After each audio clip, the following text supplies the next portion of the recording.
Good morning student. जैसा कि अभी तक अपन ने पार्ट 1 कंप्लीट कर चुके हैं। First schedule and second schedule. Part 2 membership of institute अपन ने कंप्लीट कर लिया। पार्ट 3 सी एन प्रैक्टिस अपन ने कंप्लीट कर लिया। पार्ट 4 काउंसिल गाइडलाइंस अपन ने कंप्लीट कर लिया। आज की क्लास के अंदर अपन काउंसिल गाइडलाइंस फॉर एडवर्टीजमेंट 2008 इसका भी एक बार अपन रिवीजन देख लेंगे और कुछ पॉइंट अपने बाकी हैं उसको भी कंप्लीट कर लेंगे।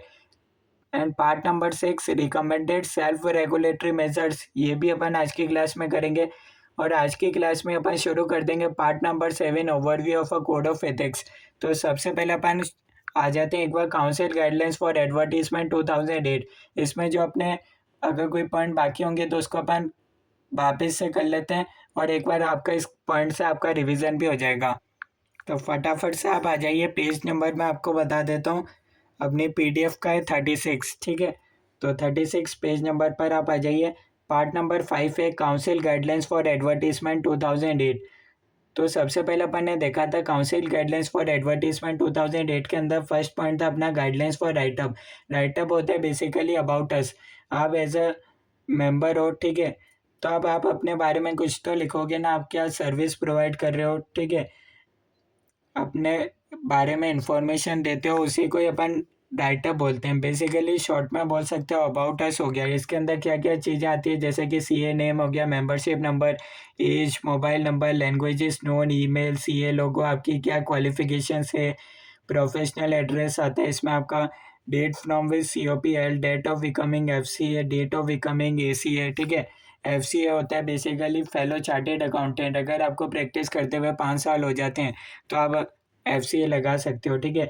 आप कौन कौन सी सर्विस प्रोवाइड करते हो, ये सारी चीज़ें आ सकती है आपके राइटअप के अंदर, ठीक है। उसके बाद अपन ने देखा था website of a C A firm. क्या अगर आप प्रैक्टिस कर रहे हो आपको अपनी वेबसाइट बनाना अलाउ है? हाँ बिल्कुल अलाउ है, ठीक है। पर वो वेबसाइट रन होनी चाहिए पुल मॉडल पर, यानी कि लोग खुद सर्च करके आपकी वेबसाइट पर आ रहे हैं चलेगा। यूँ नहीं कि आप सामने से अपनी वेबसाइट लोगों को शो कर रहे हो, जैसे कि इंटरनेट पर आप अपना एडवर्टीजमेंट चला रहे हो यूट्यूब पर वगैरह तो उससे क्या हो रहा है, लोगों को आपकी वेबसाइट सामने से दिख रही है। ऐसा नहीं होना चाहिए। लोग अगर आपकी वेबसाइट सर्च करते हैं सिर्फ तभी दिखनी चाहिए। उसके बाद अपन ने देखा था ऑनलाइन थर्ड पार्टी प्लेटफॉर्म्स। इसमें अपन ने देखा था अगर कोई भी वेबसाइट ऐसी है जो सिर्फ कंसल्टेंसी सर्विस प्रोवाइड करती है और वो आपकी वेबसाइट नहीं है, ठीक है, तो उस वेबसाइट पर आप जुड़ सकते हो। पर आपका नेम से ये नेम ही आपका शो होना चाहिए, आपका फॉर्म एड्रेस कुछ नहीं शो होना चाहिए। उसके बाद अपन ने देखा था application based service provider aggregators. आज की तारीख में कई ऐप ऐसे हैं जो बहुत सारी सर्विस प्रोवाइड करते हैं, जैसे कि इलेक्ट्रीशियन, बार्बर वगैरह। तो क्या उसमें सीए जोड़ सकता है? बिल्कुल नहीं जोड़ सकता। उसके बाद अपन ने देखा था टेलीफोन या फिर अदर डायरेक्टरीज है, उसमें क्या सीए का नेम, फर्म नेम आ सकता है, उसका टेलीफोन नंबर आ सकता है? बिल्कुल आ सकता है, ठीक है। पर वो जो टेलीफोन डायरेक्टरी है सिर्फ जिस एरिया में आपकी फर्म है उसी एरिया के टेलीफोन डायरेक्टरी में आप दे सकते हो, ठीक है। कहीं ऐसा नहीं है कि आप एक पर्टिकुलर लोकेशन में रह रहे हो और पूरे इंडिया के अंदर जितनी भी टेलीफोन डायरी है उसमें आपने पूरे इंडिया में अपना नाम डलवा दिया, ठीक है, विद टेलीफोन नंबर। ऐसा नहीं होना चाहिए। एक लोकल लेवल पर ही होना चाहिए। उसके बाद अपन आज की क्लास में देख लेते हैं specialised directories for limited circulation. Basically ये आज के ज़माने में नहीं चलती थी। पहले येलो कलर की एक बुक चलती थी, ठीक है, उसमें टेलीफोन वगैरह ये अखबार के साथ आते थे, ठीक है। तो उसमें नेम आ सकता है, डिस्क्रिप्शन आ सकता है, एड्रेस और मेंबर फॉर्म आ सकता है। पर नेम अल्फ़ाबेटिकली ऑर्डर में होने चाहिए, ठीक है। सारे सीए के आ रहे हैं तो ये आपका आ सकता है। ऐसा नहीं कि सिर्फ आपका नेम आ रहा है और किसी सीए का उसमें नहीं हो, ऐसा नहीं होना चाहिए। सारे सीए का एक अल्फ़ाबेट ऑर्डर में होना चाहिए।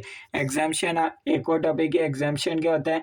कुछ केसेस के अंदर आप प्रेस के अंदर एडवर्टीजमेंट दोगे तो चल सकता है। वैसे एक as a member in practice आपको एडवर्टीजमेंट देना अलाउ बिल्कुल नहीं है, पर 3 केसेस के अंदर आप दे सकते हो। अखबार, न्यूज़पेपर के अंदर एडवर्टीजमेंट। अगर आप रिकरेक्ट करना चाहते हो स्टाफ तो दे सकते हो। अगर आप अपने क्लाइंट के बिहाफ पर स्टाफ हायर करना चाहते हो या फिर कोई बाय सेल करना चाहते हो बिजनेस प्रॉपर्टी, ठीक है, तो आपको अलाउ है एडवर्टीजमेंट देना। या फिर आप सेल कर रहे हो बिजनेस प्रॉपर्टी क्योंकि आप ट्रस्टी हो या फिर लिक्विडेटर हो या रिसीवर हो, तो आप उसमें अपना फॉर्म एड्रेस वगैरह ये दे सकते हो, ठीक है। पर ऐसा भी नहीं होना चाहिए कि आपका फ्रंट पेज पर बिल्कुल ऊपर से नीचे तक आपका एडवर्टीजमेंट हो रहा है। ऐसा नहीं होना चाहिए। एकदम प्रोफेशनल एडवर्टीजमेंट होगा तो चलेगा। डू नॉट इन 3 केस में आप दे सकते हो। अदर केस में आप प्रोफेशनल एडवर्टाइजमेंट भी नहीं दे सकते, ठीक है। अच्छा, अखबार के अंदर वेल नोन फर्म, इस तरह की लैंग्वेज मत यूज़ करना, क्योंकि हर एक फर्म वेल नोन ही होती है, ठीक है। तो अगर आप यूज़ करोगे तो इसका क्या मतलब है, दूसरी फर्म वेल नोन नहीं है क्या? हर एक फर्म वेल नोन है, तो इस तरह की लैंग्वेज को यूज़ मत करना। उसके बाद आज अपन आ जाते हैं पार्ट नंबर 6 पर। जैसा कि अपन ने बोला था, पार्ट 6 अपन आज के क्लास के अंदर कंप्लीट करने वाले रिकमेंडेड सेल्फ रेगुलेटरी मेजर्स। ये बेसिकली एक वार्निंग की तरह है, यानी कि आईसीए ने कुछ मेजर्स आपको रिकमेंड करे हैं आपको, यानी कि जो प्रैक्टिस कर रहे हैं उन लोगों को रिकमेंड करें कि उनको ये चीज़ें फॉलो करनी चाहिए। सबसे पहले ब्रांच ऑडिट। जो ब्रांच ऑडिट है वो लोकल फर्म करेगी तो अच्छा रहेगा विथ फ्यूअर देन 10 मेंबर्स, यानी कि ऐसी लोकल फर्म जिनके अंदर 10 से कम मेंबर्स हैं उन लोगों को ब्रांच ऑडिट का मौका देना चाहिए। Not by statutory auditors with 10 और मोर मेंबर्स। अगर स्टैट्यूटरी ऑडिटर्स जो already main main head office की वगैरह ऑडिट कर रहे हैं तो वही जना ब्रांच के ऑडिट कर रहे हैं, तो ऐसा नहीं होना चाहिए। लोकल फर्म्स को कहीं ना कहीं तो छूट मिलना चाहिए ना, क्योंकि लोकल छोटी फर्म क्या है, बेसिकली एडवर्टीजमेंट भी नहीं दे सकती। उनकी ग्रोथ कैसा होगा, तो उनकी ग्रोथ इस तरीके से हो सकती है जब उनको ब्रांच ऑडिट का मौका मिले, ठीक है। लोकल ऑडिट फर्म्स को इसलिए मौका दे रखा है। हाँ, इसका मतलब ये नहीं है कि स्टैट्यूटरी ऑडिटर्स है वो उनके पास फिर भी राइट टू एक्सेस रहेगा ब्रांच के अकाउंट्स का, ठीक है। This restriction on branch audits does not apply in following cases.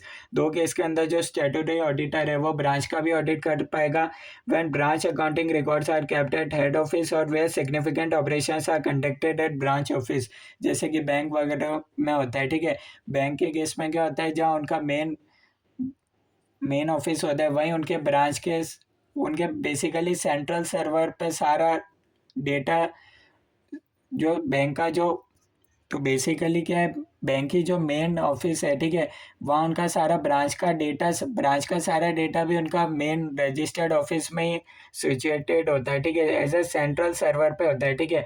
तो अगर कोई सिग्निफिकेंट ऑपरेशंस हो रहे हैं या फिर ब्रांच अकाउंटिंग रिकॉर्ड्स अगर हेड ऑफिस में ही है, ठीक है, तो आप देख सकते हो उस केस में छूट दे रखी है कि वह स्टैट्यूटरी ऑडिटर से वहाँ का ब्रांच ऑडिट भी कर सकता है, ठीक है। यानी कि जो मेन एंटिटी का ऑडिट कर रहा है वो उनकी ब्रांच का भी ऑडिट कर सकता है, बेसिकली ये इसमें बता रखा है, ठीक है। अब ये एक तरीके से रिकमेंडेशन है, यानी कि आपको ऐसा करना चाहिए, करना ही पड़ेगा, ऐसा नहीं लिख रखा। सेकेंड पॉइंट है जॉइंट ऑडिट। जॉइंट ऑडिट में क्या दे रखा है, large companies entities encourage to appoint joint auditor from a firm with fewer than 5 members. अगर आपको जॉइंट ऑडिटर चाहिए तो ऐसी फर्म को अपॉइंट करना चाहिए जिसके अंदर 5 से कम मेंबर्स है। जैसे कि आप रिलायंस का ऑडिट कर रहा है पीडब्ल्यूसी, अब पीडब्ल्यूसी को कोई जॉइंट ऑडिटर चाहिए तो ऐसा जॉइंट ऑडिटर ढूंढना चाहिए जिसके अंदर 5 से कम मेंबर्स है, ठीक है। If a client wants to add such a firm as a joint auditor the senior firm should not object. अब अगर क्लाइंट की रिक्वेस्ट है, रिलायंस कंपनी की रिक्वेस्ट है पीडब्ल्यूसी से कि हमको तो छोटी फर्म ही चाहिए जिसके अंदर 5 से कम मेंबर हो, वो हमको जॉइंट ऑडिटर में चाहिए, तो पीडब्ल्यूसी ऐसा मना नहीं कर सकता, ठीक है। जस्ट एग्जांपल दिया है, ठीक है। थर्ड बता रखा है, थर्ड पॉइंट है ratio between qualified and unqualified staff. हर एक 5 नॉन क्वालिफाइड स्टाफ मेंबर्स के बीच में एक समझदार इंसान तो होना ही चाहिए, आपके जैसा एक क्वालिफाइड चार्टेड अकाउंटेंट की ज़रूरत है।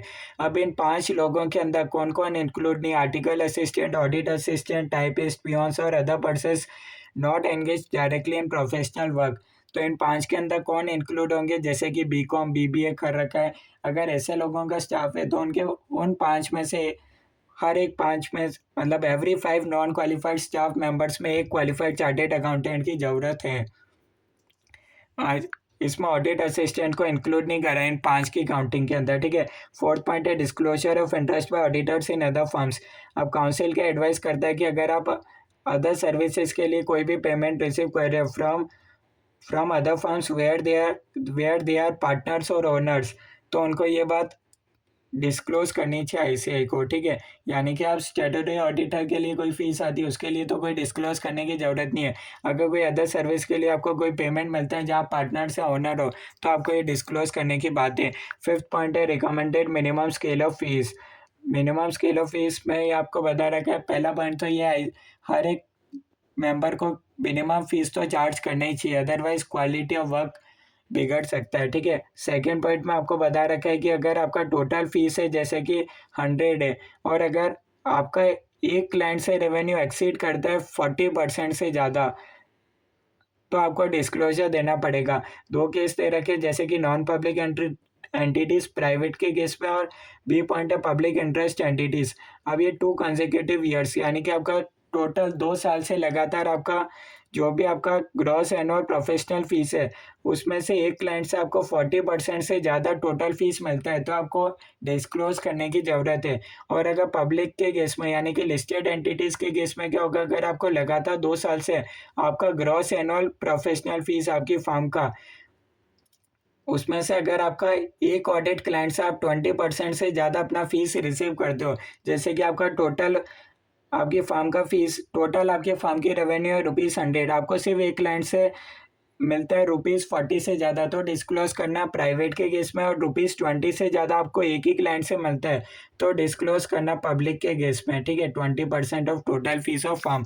कुछ केसेस के अंदर आप एग्जाम्पशंस दे रखे डिस्क्लोजर से, जैसे कि अगर आपका टोटल फीस ₹20 लगी है, उससे कम है टोटल फीस आपका फार्म का, और या फिर आप ऑडिट कर दो government company, public undertakings, nationalised bank, regulators ने या फिर आपको अपॉइंट करा, या फिर appointment of auditors made by government, क्योंकि ऑलरेडी इनके अंदर मिनिमम फीस एकदम प्रिस्क्राइब्ड होती है, टेंडर्स से जनरली होता है, तो इसमें ऑलरेडी कोई टेंशन वाली बात नहीं होती है, तो इसमें आपको डिस्क्लोजर से एग्जाम्पशन दे रखी है। ये इंपॉर्टेंट है, एग्जाम में क्वेश्चन आ सकता है, थोड़ा सा अच्छा क्वेश्चन है। कंक्लूजन क्या हो गया, अब ये सब तो हटा दिए, रेगुलेटर्स, गवर्नमेंट कंपनीज, तो कौन बची, लिस्टेड एंटिटीज बच गई इसके बाद, ठीक है। तो लिस्टेड एंटिटीज के केस में कितना रहेगा, 20% से एक्सीड है, वर्ड यहाँ से पढ़ना, एक्सीड है, एग्जाम में कन्फ्यूजन हो सकता है। पार्ट 6 पे अपना कंप्लीट होता है। पार्ट 7 पर आ जाते हैं, overview of a code of ethics, सारे मेंबर्स पर अप्लाई होते हैं। पहला टॉपिक अपने पास रहेगा फंडामेंटल प्रिंसिपल्स। 5 फंडामेंटल प्रिंसिपल्स होता है। पहला होता है इंटीग्रिटी, एक प्रोफेशनल अकाउंटेंट को ऑनेस्ट रहना चाहिए, स्ट्रेट फॉरवर्ड होना चाहिए in all professional and business relationships, ठीक है, यानी कि उसको कोई भी अनएथिकल डीलिंग्स नहीं करनी चाहिए। ऑब्जेक्टिविटी, ये सब अपन डिटेल में पढ़ने वाले हैं, तो अच्छे से समझ आने वाले हैं। ऑब्जेक्टिविटी क्या होता है, एक प्रोफेशनल अकाउंटेंट को कॉम्प्रोमाइज़ नहीं करने चाहिए अपने जजमेंट्स बिकॉज ऑफ कॉन्फ्लिक्ट या फिर अनड्यू इन्फ्लुएंस ऑफ अदर्स, यानी कि किसी ने आप पर प्रेशर बनाया कि इस इतना प्रोविज़न बनाओ, 50 लाख का प्रोविज़न बनाओ, यानी कि जैसे कि कंपनी का सीईओ कह रहा है कि मैं 50 लाख का ही प्रोविज़न बनाऊंगा, आपके हिसाब से 70 लाख का बनना चाहिए था, तो इसमें उसको, या फिर बायसनेस नहीं होना चाहिए, अनड्यू इन्फ्लुएंस, कोई इन्फ्लुएंस कर रहा है उस हिसाब से कुल मिला के उसको ऑनेस्ट रहना चाहिए वगैरह, ये हो गया, ठीक है। थर्ड है professional competence and due care, यानी कि एक चार्टेड अकाउंटेंट के पास पूरा प्रोफेशनल नॉलेज होना चाहिए। अब जैसे कि कई सी ऐसे होंगे जिन्होंने जीएसटी नहीं पढ़ा था पहले, तब वो आज के बाद में 2017 में ये नहीं बोल सकते हमने तो कभी पूरे सीए कोर्स के अंदर जीएसटी पढ़ा ही नहीं, हम ये सर्विस कैसे प्रोवाइड कर सकते हैं अपने क्लाइंट को, ऐसा नहीं होना चाहिए। चार्टेड अकाउंटेंट हो तो आपके पास पूरा प्रोफेशनल नॉलेज होना चाहिए अगर आप क्लाइंट को सर्विस प्रोवाइड कर रहे हो तो, ठीक है। Act diligently with due care, ठीक है, केयरलेस नहीं रहना चाहिए, and in accordance with applicable technical and professional standards के अकॉर्डिंग आपको काम करना चाहिए। कॉन्फिडेंशियलिटी ये बोलता है एक प्रोफेशनल अकाउंटेंट को क्लाइंट की बातों को लीक नहीं करना चाहिए। प्रोफेशनल बिहेवियर क्या होता है, सारे लॉस एंड रेगुलेशंस का कंप्लायंस करना चाहिए, और ऐसा कोई काम नहीं करना चाहिए जिसकी वजह से आपका डिसक्रेडिट हो प्रोफेशन का, रेपुटेशन खराब नहीं होनी चाहिए आपके प्रोफेशन की, आईसीआई की। कंप्लायंस विद फंडामेंटल प्रिंसिपल्स, ये बेसिकली सेक्शन 111 है, सेक्शन याद नहीं करोगे तो भी चलेगा, इतने ज़्यादा इंपॉर्टेंट नहीं है। ये टॉपिक ये बोलते हैं, सेक्शन 1111 ये बोलता है कि अगर एक प्रोफेशनल अकाउंटेंट के पास कभी एक सिचुएशन आती है, एग्जांपल के तौर पे समझो, जैसे कि अगर आपका कोई क्लाइंट है वो टैक्स इवेशन कर रहा है, अब कॉन्फिडेंशियलिटी तो ये बोलता है कि आपको क्लाइंट की कोई भी बात आपको डिस्क्लोज नहीं करनी चाहिए बाहर, और इंटीग्रिटी ये बोलता है आपको एकदम ऑनेस्ट रहना चाहिए, कोई अनएथिकल डीलिंग्स नहीं करनी चाहिए। अब इस केस में आप क्या करोगे, क्लाइंट तो गलत काम कर रहा है और आप कुछ कर भी नहीं सकते, क्योंकि अगर आपने कुछ करा तो कॉन्फिडेंशियलिटी लीक हो जाएगी। इस केस में आप क्या करोगे, इस केस का ये आंसर है कि आपको डिसएसोशिएट हो जाने चाहिए उस क्लाइंट के साथ। पहले क्लाइंट को समझा ऐसा नहीं करना चाहिए, उसके बाद आपको उस क्लाइंट को छोड़ देना चाहिए, क्योंकि अल्टीमेटली जो नया इनकमिंग ऑडिटर आएगा वो आपसे एनओसी मांगेगा, एनओसी में आप बता सकते हो, तो इनकमिंग ऑडिटर भी उस क्लाइंट का वर्क एक्सेप्ट नहीं करेगा। तो सबसे बढ़िया यही आंसर है, ठीक है। और इस केस में आप क्या कर सकते हो, ये आपको आंसर दे रखा है, कंसल्ट कर सकते हो TCWG others with in firm employing organisation और इंस्टीट्यूट। अगर आप जॉब कर रहे हो, सर्विस कर रहे हो, तो आप अपने बॉस से पूछ सकते हो, एम्प्लॉइंग ऑर्गेनाइजेशन से पूछ सकते हो, ICAI से पूछ सकते हो। अब हर एक पॉइंट डिटेल में पढ़ेंगे। पहला इंटीग्रिटी, फेयर डीलिंग होना चाहिए, ट्रूथफुलनेस, ऐसी कोई भी गलत रिपोर्ट्स नहीं देनी चाहिए, negligent, missing important information, report एकदम आपकी एक्यूरेट होनी चाहिए। और अगर आप इन सिचुएशन में आप अपने आप को फाइंड करते हो तो या तो इशू कर दो मॉडिफाइड रिपोर्ट या फिर आप डिसएसोशिएट हो जाओ, सबसे बढ़िया यही काम है। क्योंकि अगर आप लीक कर दोगे, कंप्लेन करोगे, जब तक आप अगर कोई सेक्शन में आते हो, जैसे कि एक सेक्शन था रिपोर्टिंग टू फ्रॉड, अगर 1 करोड़ से ज़्यादा का अगर कोई घपला हो रहा है, ठीक है, तो उस केस में तो आप रिपोर्ट कर सकते हो सेंट्रल गवर्नमेंट को। पर अगर कोई छोटा फ्रॉड है या फिर कई केसेस ऐसे हैं जहाँ आप नहीं कर पाते, ठीक है, या फिर टॉप मैनेजमेंट भी इन्वॉल्व है, उस केस में अगर आप कुछ नहीं कर पाते तो सबसे बढ़िया आंसर है आप डिसएसोशिएट हो जाओ, ठीक है। उसके बाद नेक्स्ट टॉपिक अपने पास आता है ऑब्जेक्टिविटी। ऑब्जेक्टिविटी ये बोलते हैं, if there are any circumstances in which work should be performed in detail then due diligently work must be performed in detail. यानी कि आपको लगता है, आपको कोई, जैसे कि आपने, आप ऑडिट कर रहे थे, आपने 2 एम्प्लॉय को बात करते हुए सुन लिया, यार इस जगह मिस्टेक हो रही है, तब आपको उस जगह थोड़ा डिटेल में काम करना चाहिए, ठीक है। A professional accountant shall not undertake professional activity if a circumstance or relationship unduly influences the accountant's professional judgment regarding that activity। अगर कोई आपको undue influence करता है, undue influence ऑलरेडी आप CA फाउंडेशन लॉ में पढ़ चुके हो आराम से डिटेल के अंदर, क्या होता है undue influence, ठीक है। ये मेरा बेसिकली एक समरी था, ठीक है। यानी कि कहीं भी आपको लगता है कि डिटेल में वर्क होना चाहिए तो वहाँ आपको डिटेल में वर्क करना चाहिए, अदरवाइज कल को कोई जांच होगी तो आप ये पता चल जाएगा कि आपका ऑब्जेक्टिविटी का कंप्लायंस नहीं हुआ है। उसके बाद आता है professional competence and due care. ये बोलते हैं दोस्त working in professional capacity under the accountant's authority of appropriate training and supervision. इसका क्या मतलब है, everyone is competent to perform engagement. जो भी एंगेजमेंट ऑडिट कर रहा है वो एकदम कैपेबल होना चाहिए इंसान। A professional accountant shall continue to comply with principle of confidentiality even of a relationship. अच्छा, ये नेक्स्ट टॉपिक अपने पास आ गया कॉन्फिडेंशियलिटी। इसमें आपको क्लाइंट के हर बात को कॉन्फिडेंशियल रखना है, इतना सा कंक्लूजन है।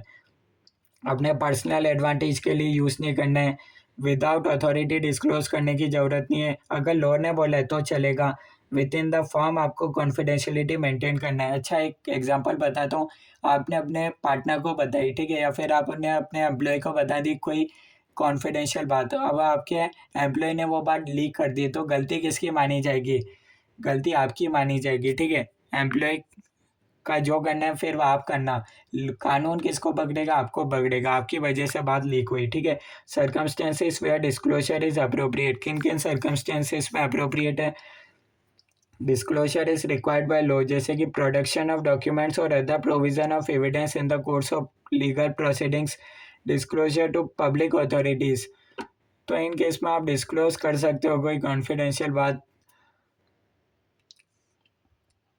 डिस्क्लोजर परमिट कर रखा है लॉ ने या फिर क्लाइंट ने ऑथोराइज कर रखा है, ठीक है। There is a professional duty, अगर किसी सेक्शन का आपको कंप्लायंस करना है, पीयर रिव्यू वगैरह ये सब हो गया, ठीक है। when not prohibited by law to comply with peer review requirements, to respond to inquiry for legal proceedings, technical and professional standards, ethics requirement। तो आप वो कॉन्फिडेंशियल बात का यूज़ कर सकते हो, मतलब लीक नहीं होने चाहिए, इसका मतलब ये है। अब क्या बातों का आपको ध्यान रखना चाहिए before disclosing confidential information, whether interest of any parties could be harmed by client और employing organisation consent to the disclosure. अगर आप बात किसी को लीक कर रहे हो तो क्या इससे किसी आपके क्लाइंट का नुकसान हो सकता है क्या। All relevant information is known and substantiated to the extent practicable, ठीक है। The propose type of communication and to whom it is address. आप कॉन्फिडेंशियल बात किसको बता रहे हो, ऐसे जने को तो नहीं बता रहे हो जिसको आप बता रहे हो वो जना लीक कर देगा। Whether the parties to whom the communication is addressed are appropriate recipients. तो कुल मिला के एक छोटी सी बात है, क्लाइंट की इन्फॉर्मेशन लीक नहीं होनी चाहिए, इसको इतना बड़ा बना रखा है। नेक्स्ट टॉपिक, नेक्स्ट अपने पास आता है प्रोफेशनल बिहेवियर। इसका ये मतलब है नॉट मेक एग्जैगरेटेड क्लेम्स और कंपैरिजन, सारे रूल्स एंड रेगुलेशंस का कंप्लायंस होना चाहिए। ऑलरेडी अपन पढ़ चुके हैं।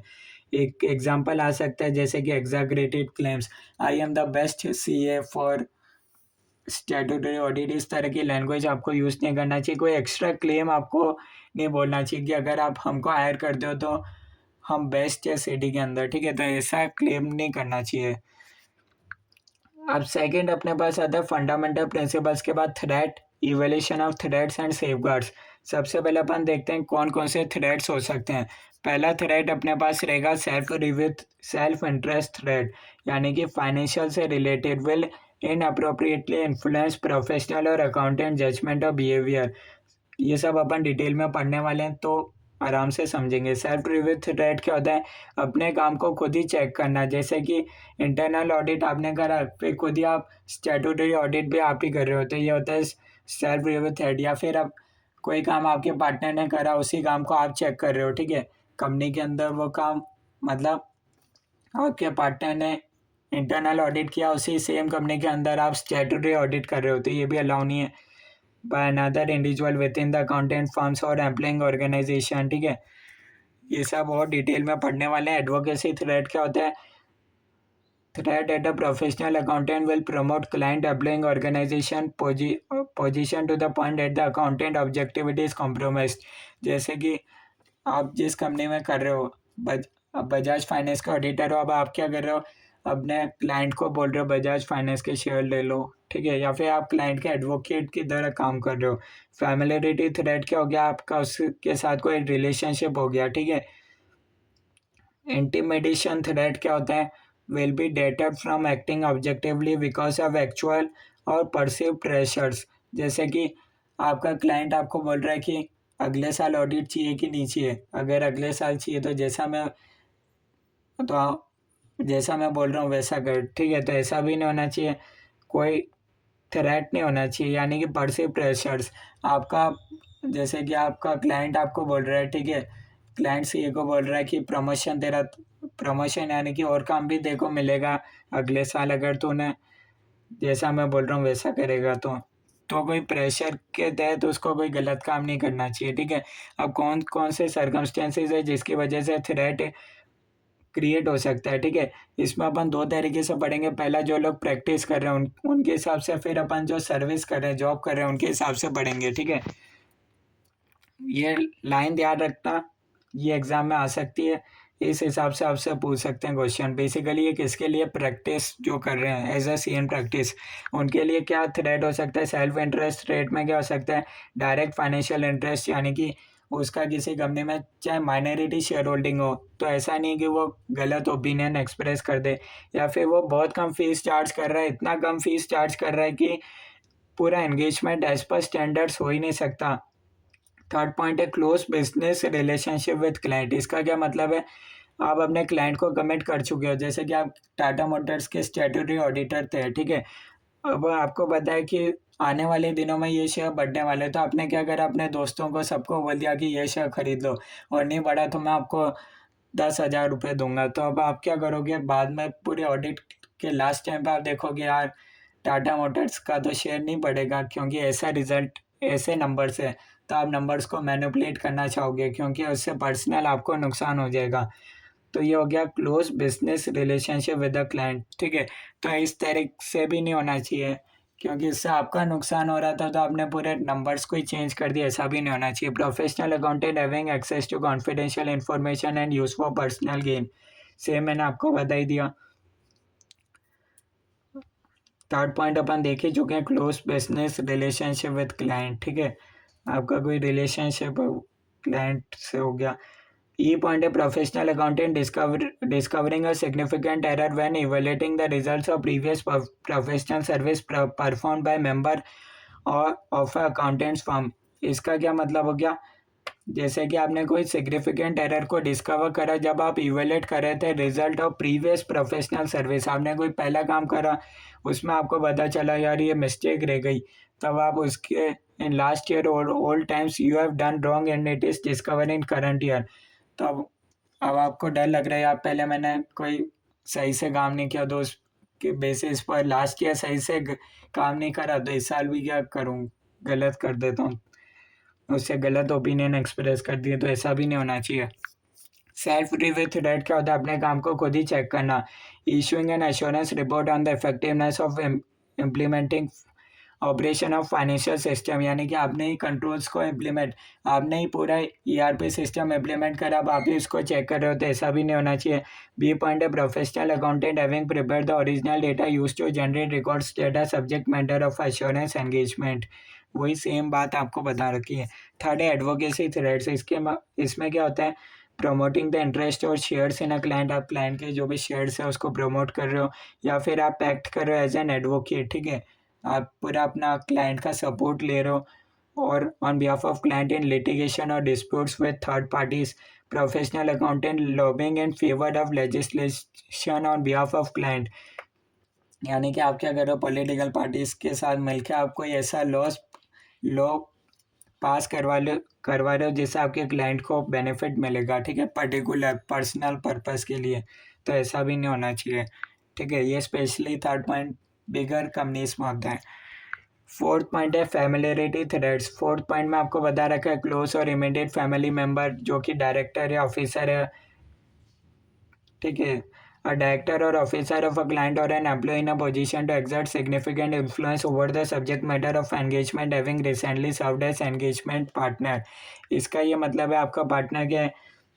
आपके पार्टनर का रिलेटिव सीएफओ है कंपनी के अंदर, ठीक है, तो अब सीएफओ क्या कर सकता है? मैनिपुलेट कर रहा है वहाँ फाइनेंशियल रिपोर्ट्स, और आपकी फर्म ही ऑडिटर है, तो घुमा फिरा के वो इसमें बता दिया, ठीक है, यहाँ सीएफओ मैनिपुलेशन कर रहा है, या आप एज एन ऑडिटर, आप ऑडिट कमेटी के अंदर हो, या फिर तो आप भी उसका पार्ट बन रहे हो, ठीक है, तो ये हो जाएगा फैमिलियरिटी थ्रेड्स, ठीक है।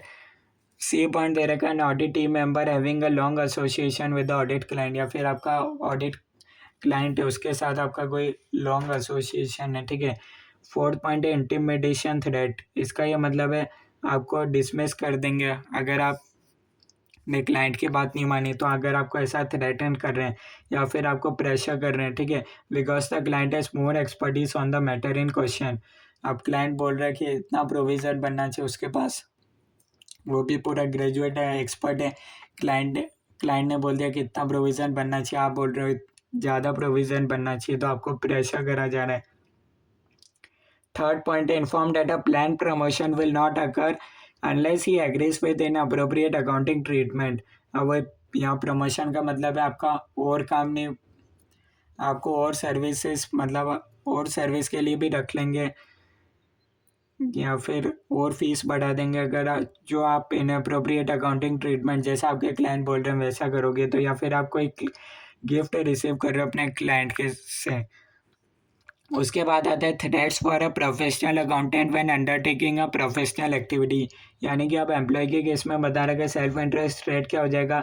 आप होल्ड करते हो फाइनेंशियल इंटरेस्ट कंपनी के अंदर, या फिर आपने रिसीव कर रखा है लोन, या फिर आपने कोई वारंटी रिसीव कर रखा है। पार्टिसिपेटिंग इन इंसेंटिव कंपनसेशन, ठीक है, यानी कि ज़्यादा प्रॉफिट होगा तो आपको ज़्यादा इंसेंटिव मिलेगा, या फिर आप पर्सनल यूज़ के लिए कोई एसेट यूज़ कर रहे हो, ये चीज़ अलाउ नहीं है कंपनीज एक्ट में। D point offer gift from supplier of employing organisation, यानी कि जो बेसिकली मेन कंपनी का सप्लायर है, आपने उसके साथ किकबैक प्रैक्टिस हो गया, आपने उसके साथ बात कर रखी कि वही कंपनी को सप्लाई करेगा, और जब भी अदर सप्लाई का कोटेशन होगा वो सीए रिजेक्ट कर देगा, ठीक है। तो ये हो गया self interest rate. Self review rate क्या होगा? Professional accountant determining the appropriate accounting treatment for a business combination after performing a facility study supporting the purchase decision. इसका मतलब हो गया business wants to acquire another business, यानी कि एक business क्या चाहते हैं, जैसे कि जोमेटो ब्लिंकिट को एक्वायर करना चाहते हैं, ठीक है। And as an employ I have done facility study, अब आपने क्या करा? सीए में क्या करा? एज एन एम्प्लॉय आप काम कर रहे हो, आपने पूरा फैसिलिटी स्टडी कंडक्ट करा, and after I am giving report that it is best decision, यानी कि आपने खुद नहीं पहले तो सजेस्ट करा कि ब्लिंकिट को ले लेना चाहिए, उसके बाद आप ही बोल रहे हो कि ये बेस्ट डिसीजन था कंपनी का, ठीक है। तो बेसिकली जो जोमेटो और ब्लिंकिट के बीच में हुआ था वो तो चार्टेड अकाउंटेंट नहीं था, वहाँ का ओनर, ठीक है, तो उसमें तो कोई एक्शन लेना पॉसिबल नहीं है। ये सेम एग्जांपल मिलता जुलता है। थर्ड थर्ड पॉइंट है एडवोकेसी थ्रेड्स, यानी कि अगर आप ज़्यादा फाइनेंसिंग लेना चाहते हो तो उसमें अगर आप कोई नंबर्स मैनिपुलेट करते हो या फिर अपॉर्चुनिटी आपको कोई मिलती है टू मैनिपुलेट इन्फॉर्मेशन, जैसे कि आप देख सकते हो Mamaearth IPO not fair value, जैसे कि आप देख सकते हो आपने शार्क टैंक में देखा होगा, तो उसमें बेसिकली वहाँ तो वो बोलते हैं देखिए ये फेयर वैल्यूशन नहीं है, और जब खुद का आईपीओ आया तो उसमें हर कोई वैल्यूशन मांग लिया, ठीक है, गलत बहुत ज़्यादा हाई वैल्यूशन मांग लिया, ठीक है। तो आप क्या करते हो जब आपका काम होता है, ठीक है, अगर किसी चीज़ से बेसिकली आप खुद एसोसिएट हो, ठीक है, तो फेवरेबल फाइनेंसिंग, अगर आपको कहीं से फाइनेंसिंग लोन वगैरह लेना है तो आप नंबर्स मैनिपुलेट कर सकते हो, तो ये आएगा एडवोकेसी थ्रेड्स के अंदर। फोर्थ पॉइंट हो जाएगा familiarity threads, professional accountant being responsible for financial reporting of employing organisation when an immediate or close family member employed by organization makes decisions that affect the financial reporting of the organisation, जैसे कि आप खुद audit committee का part हो और आपका कोई close family member company का सीईओ है, ठीक है। अब बेसिकली जैसे कि आप एग्जांपल ले सकते हो टाटा मोटर्स, ठीक है, अब आपका कोई रिलेटिव उसके अंदर सीईओ या फिर सीएफओ है और आप उस कंपनी के ऑडिट कमेटी में आते हो, तब कंपनी आपकी नहीं है पर आपका उसके साथ रिलेशनशिप है सीईओ वगैरह, अब क्योंकि वो आपका क्लोज फैमिली मेम्बर है तो अल्टीमेटली उससे कंपनी का ही नुकसान हो रहा है, ठीक है, ड्यू टू फैमिलियरिटी थ्रेड्स। आप कोई ज़्यादा चेकिंग कर ही नहीं रहे हो क्योंकि जो आपका कंपनी का सीईओ है, अगर आप उसकी कोई मिस्टेक निकालोगे ही नहीं क्योंकि वो ऑलरेडी आपका फैमिली मेम्बर है, ठीक है। बी पॉइंट है professional accountant having a long association with individuals influencing business decisions, जैसे कि अकाउंटेंट का रिलेशनशिप है सीईओ के साथ। इंटिमिडेशन थ्रेट क्या हो जाएगा, प्रोफेशनल अकाउंटेंट और इमीडिएट और close family member facing the threat of dismiss, यानी कि अगर उसने जैसा क्लाइंट ने आपको बोला वैसा आपने नहीं करा तो आपको डिसमिस कर दिया जाएगा। अबाउट अब आपके बीच में डिसएग्रीमेंट हो गया, क्यों, due to application of an accounting principle the way in which financial information is to be reported, इन दोनों बातों को लेकर आपके बीच में कोई डिसएग्रीमेंट है और आपका क्लाइंट बोल रहा है कि ऐसा करो, तो ये हो गया थ्रेट ऑफ डिसमिस का example. B point an individual attempting to influence the decision making process of a professional accountant, for example with regard to awarding of contracts और the application of an accounting principle, वही contract के case में अपन ने देख ही लिया था जैसे कि किकबैक प्रैक्टिस होता है। उसके बाद अपने पास नेक्स्ट टॉपिक आता है इवोल्यूशन ऑफ थ्रेड्स। अब आपने देख तो लिया कि कई सारी सिचुएशन है जहाँ थ्रेट अगर हो सकता है, पर थ्रेट हमेशा एक्सेप्टेबल फॉर्म में होना चाहिए। एक्सेप्टेबल लेवल क्या होता है, level at which professional accountant using reasonable and third party test and unbiased person, third party यानी कि अगर आप एक अनबाइस्ड पर्सन से पूछोगे, सेम आप अपनी सिचुएशन बताओगे कि आपके साथ ये हुआ, ठीक है, सेम सर्कमस्टेंसेज अगर आप एक अनबाइस्ड पर्सन को बताओगे तो जो आपने एक्शन लिया है एज ए चार्टेड अकाउंटेंट, अगर वो अनबेस्ट पर्सन भी वो सेम एक्शन लेता है तो वो आप एक्सेप्टेबल लेवल है, ठीक है। वो will conclude that accountant complies with fundamental principles, तो कोई वायलेशन नहीं माना जाएगा और लगता है कि नहीं कोई अलग एक्शन हो सकता है तो उसमें बायसनेस इन्वॉल्व हो सकता है। Reasonable and third party test क्या हो गया, सेम कंक्लूजन्स वो अनदर पार्टी लेगा क्या, such consideration is made from perspective, उसको भी सारे वेट्स एंड सर्कमस्टेंसेस पता होने चाहिए जो उस समय चार्टेड अकाउंटेंट को बताते हैं। थर्ड पार्टी चार्टेड अकाउंटेंट होना जरूरी नहीं, पर उसके पास डिलीवर्ड नॉलेज एंड एक्सपीरियंस होना चाहिए जिसमें केस की बात हो रही है, ठीक है। तो थ्रेट तो हर एक बिजनेस में बहुत ही कॉमन वे में अराइज हो सकते हैं, पर वो एक्सेप्टेबल फॉर्म में रहें ये बहुत ज़्यादा ज़रूरी है। जैसे कि आप एनबीएफसी का ऑडिट कर रहे हो, जैसे कि बजाज फाइनेंस का आप ऑडिट कर रहे हो, अब बेसिकली आप बजाज फाइनेंस के तो ऑडिटर हो और आपसे क्लाइंट ने, आपके पास कोई क्लाइंट आया उसने पूछा, आप क्लाइंट ने आपसे पूछा टॉप 5 एनबीएफसी स्टॉक सजेस्ट करो, अब अगर आप उसमें सिर्फ एनबीएफसी का नाम ले रहे हो तो बेसिकली बजाज फाइनेंस का आप उसमें नाम ले रहे हो तो बेसिकली वो भी आप नहीं ले सकते क्योंकि आप डायरेक्ट बजाज फाइनेंस का ऑडिटर हो और इस तरीके से भी नहीं कर सकते, ठीक है। तो वहाँ जब भी आप ओपिनियन दो तो वो अनबाइस्ड फॉर्म में होना चाहिए, ठीक है, ऐसा नहीं बोलना चाहिए आपको क्योंकि अब वो आप बजाज फाइनेंस के ऑडिटर हो इसलिए आप अपने क्लाइंट को बोल रहे हो सेम कंपनी के अंदर इन्वेस्ट करने के लिए, ठीक है। आपको एक्चुअल वे में बताना चाहिए, इस तरीके से नहीं कंक्लूड करना चाहिए कि उससे कोई आपका अदर वे में रिलेशन है कंपनी में, ठीक है। उसके बाद आपको दे रखा है एड्रेसिंग थ्रेड्स। आप कैसे थ्रेड को एड्रेस कर सकते हो, आपको पता है थ्रेड है, उसका कैसे रेस्पॉन्ड करोगे, या तो उस थ्रेड को एलिमिनेट कर दो या रिड्यूस कर दो या फिर उस एक्टिविटी को ही ख़त्म कर दो। जैसे कि आपको बता रखा है, if the professional accountant determines that the identified threads to the compliance with the fundamental principles are not at an acceptable level, the accountant shall address the threats by eliminating them और reducing them to an acceptable level. Same बात जो मैंने इधर लिख रखी है short में, वही बात 3 लाइन में लिख रखी है। आप कैसे थ्रेड को एड्रेस कर सकते हो, यानी कि कैसे उसका रेस्पॉन्ड कर सकते हो थ्रेड का, या तो एलिमिनेट कर दो, ख़त्म कर दो, या फिर रिड्यूस कर दो, या फिर उस एक्टिविटी को ही ख़त्म कर दो अगर बहुत ज़्यादा बैसनेस हो रहा है तो। कुछ एक्शंस बता रखे हैं, जैसे कि वही एलिमिनेट कर सकते हो, रिड्यूस कर सकते हो बाय अप्लाइंग सेफगार्ड्स, डिक्लाइन कर सकते हो स्पेसिफिक प्रोफेशनल एक्टिविटी को। सेफगार्ड्स बेसिकली क्या होते हैं, ऐसे एक्शंस ताकि आप रिड्यूस कर सकते हो इम्पैक्ट थ्रेट टू इंडिपेंडेंस। अगर किसी भी वे में आपका इंडिपेंडेंस को थ्रेट है तो आप उसके इम्पैक्ट को कैसे रिड्यूस कर सकते हो, बस वही है safeguards. These are actions that professional accountant takes to reduce threats to compliance with fundamental principles to an acceptable level. Examples क्या हो गए, जैसे कि आप देख सकते हो कैसे आप थ्रेड को रिड्यूस कर सकते हो, असाइन करो एडिशनल टाइम, या फिर आपको लग रहा है ना क्लाइंट आपको परेशान करेगा, आप हायर कर लो अदर स्टाफ, अपना पूरा टीम बना लो, आप अपने टीम को भेजो। इसलिए तो ऑडिट में क्या होता है, आर्टिकल असिस्टेंट को भेजा जाता है। अब क्लाइंट उसके साथ क्या बोलेगा कि उसका ना कोई रिलेशनशिप होता है बेसिकली, इसलिए ज़्यादातर केसेस में आर्टिकल असिस्टेंट को भेजा जाता है ऑडिट के लिए, वो पूरा करता है। तो उससे क्या होता है, सेल्फ इंटरेस्ट रेट, तो ना उसका कोई फाइनेंशियल इंटरेस्ट होता है उस कंपनी में। हैविंग एन अप्रोप्रिएट रिव्यूअर, अगर आपको लगता है आपने काम करते रहे पर एक और कोई रिव्यू करना चाहिए, जैसे कि क्वालिटी कंट्रोल रिव्यूअर वे हो गया, who was not member of a team, review the work performed और advise as necessary to address self review threat. आप अपना काम किसी अनबायस्ड पर्सन से चेक करवा लो तो आपको लगे पता चल जाएगा कि आपके काम में थ्रेट इन्वॉल्व है या नहीं।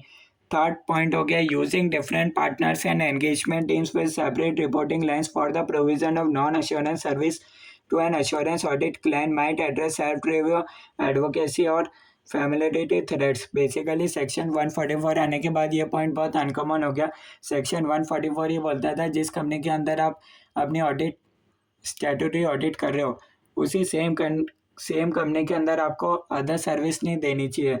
तो पहले सेक्शन 144 आने से पहले ये पॉइंट काम का था।